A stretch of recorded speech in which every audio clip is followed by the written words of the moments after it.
पहला ज्ञान का दिव्य स्रोत और गुरु परंपरा। मुख्य श्लोक। भगवान कहते हैं कि उन्होंने यह अविनाशी ज्ञान योग सर्वप्रथम सूर्य आदि महान मानवों को बताया और वे परंपरा के माध्यम से आरसियों तक पहुंचा।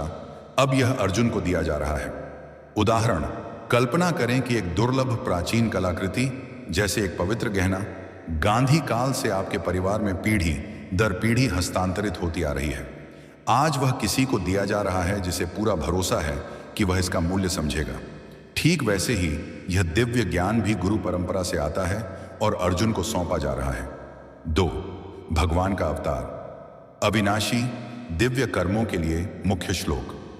श्री कृष्ण कहते हैं कि जब भी धर्म हारा और अधर्म बढ़ा, वे योग माया से पृथ्वी पर अवतरित होते हैं, लेकिन उनका जन्म और कर्म दिव्य होते हैं, नश्वर नहीं। उदाहरण, मान लीजिए किसी शासक ने शांति और न्याय की रक्षा के लिए अपने स्वयं के अस्तित्व को छोड़कर एक निजी योद्धा भेजा, पर वह योद्धा न तो नश्वर है न उसका उद्देश्य। इस प्रकार कृष्ण का साकार रूप अवतरित होना केवल रचना का एक अंग होता है। 3 सिद्धांत। मुख्य श्लोक। कर्म, अकर्म और विकर्म की दृढ़ प्रकृति का विवेचन, उन्हें समझकर ही कोई ज्ञानी कहलाता है। कर्म, शास्त्रानुसार किए गए धर्म संगत कर्म। अकर्म, ऐसा कर्म जहां कर्म होने पर भी कर्म का बंधन नहीं। विकर्म, वह कर्म जो न करने योग्य है। उदाहरण, सोचिए जल किसी को दिया जाता है, यह एक धर्म युक्त कर्म है, लेकिन यदि कोई बिना किसी लगाव या कर्म फल की इच्छा के केवल पानी का प्रवाह जारी रखता है तो वह कर्म ही नहीं रहा, यह अकर्म कहा जाएगा। और अगर पानी को व्यर्थ में बर्बाद किया जाए तो वह विकर्म। 4. ज्ञानी। कर्म में अकर्म और अकर्म में कर्म देखने वाला मुख्य श्लोक। जो व्यक्ति कर्म में अकर्म और अकर्म में कर्म देखता है वही ज्ञानी है, वह कर्म में बंधा नहीं।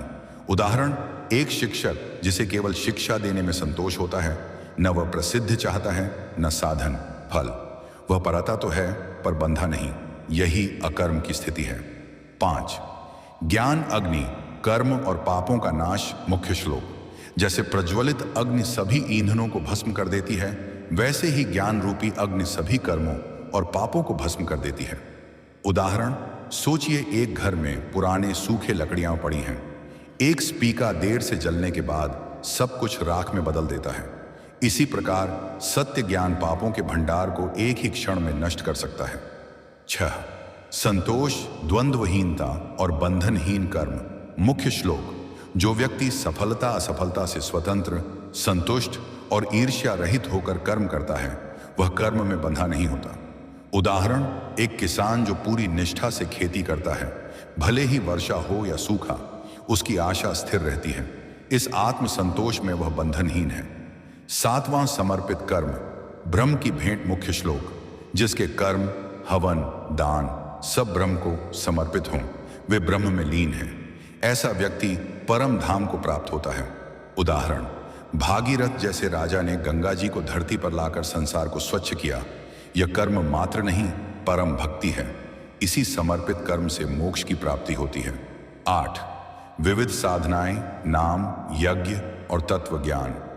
मुख्य श्लोक। कुछ योगी देवताओं की पूजा करते हैं, कुछ अग्नि ब्राह्मण रूप में कामना जलाते हैं, कुछ इंद्रियों को संयम के साथ नियंत्रित करते हैं, लेकिन यह सब अधूरा है। पूर्ण तत्व ज्ञान से ही मुक्ति संभव है। उदाहरण, किसी छात्र को किताबें, गुरु, पाठशाला सब हो, पर स्वतंत्र रूप से सोचने की क्षमता, तत्व ज्ञान नहीं हो तो उसका ज्ञान अधूरा ही रहेगा। 9 ज्ञान यज्ञ का सर्वोच्च महत्व। मुख्य श्लोक। द्रव्यमय यज्ञों, दान पूजा से श्रेष्ठ है ज्ञान का यज्ञ। ज्ञान से ही कर्म निष्काम होता और अशुद्धि नष्ट होती है। उदाहरण, जल देने से एक दिन की प्यास बुझती है, पर जल की खेती करना सिखा दो तो जीवन भर प्यास नहीं रहेगी। इसी प्रमाण में ज्ञान का महत्व है। 10वां संदेह का नाश। गुरु के माध्यम से आत्मज्ञान। मुख्य श्लोक। अपने हृदय में उपजे संशय को ज्ञान की तलवार से काटो। गुरु से विनम्रता और सेवा से ज्ञान प्राप्त करो। उदाहरण, जब आप गणित का जटिल सवाल समझ नहीं पाते, तब गुरु के पास जाने से ही वही सवाल हल हो जाता है। इसी प्रकार आत्मज्ञान के लिए गुरु की आवश्यकता है। 11. ज्ञान से सभी बाधाएं पार। पापी भी मुक्त हो सकते हैं। मुख्य श्लोक। एक महान पापी भी दिव्य ज्ञान की नाव में बैठकर संसार सागर पार कर सकता है। उदाहरण, आह्लाद, जो कभी अत्यंत भ्रष्ट था, अगर अचानक सत्य ज्ञान प्राप्त कर लेता है तो उसकी पिछली भूलें क्षमा हो सकती हैं। ज्ञान सबको मुक्त कर सकता है। संक्षिप्त सारांश तालिका, बिंदु मुख्य तत्व, सरल उदाहरण।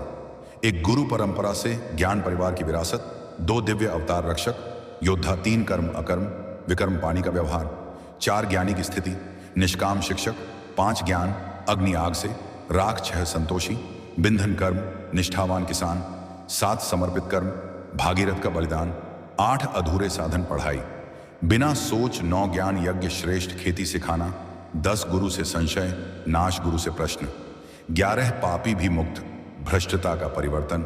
निष्कर्ष, अध्याय 4 हमें यह सिखाता है कि ज्ञान ही सर्वोत्तम साधन है। यह कर्म से ऊपर गुरु से मिलता है, पापों को भस्म करता है और संसार के बंधन से मुक्त करता है।